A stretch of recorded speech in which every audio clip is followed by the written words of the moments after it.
For only 250 pesos, magkakaroon ka na ng kantong klaseng bike cart. Kami ay food cart fabricator, pero this is our first time na magbibigay kami ng 250 pesos na gantong klaseng food cart. No? Gantong klase, any color available, may kasama ng bike yon, no? Pakita mo.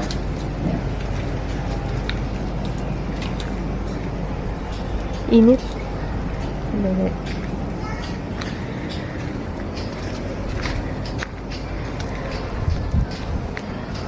Na 250,000 na baka magalit ka na naman sa akin. 250 pesos lang, no? So, paano ba to? Ngayon, i-message mo ako ng join me, no? I-message mo ng join me. Huwag ka na mag-comment.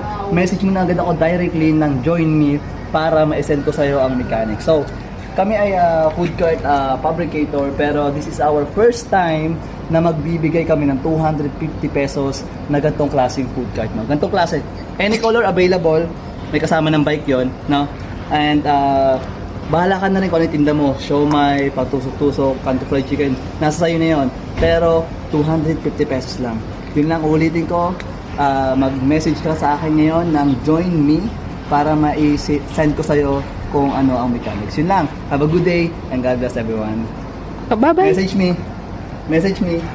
Bye-bye, A. A. Bye-bye. Message me. Bye-bye ka na. Bye-bye ka na, eh. Bye-bye ka na po. Bye-bye. Init daw eh.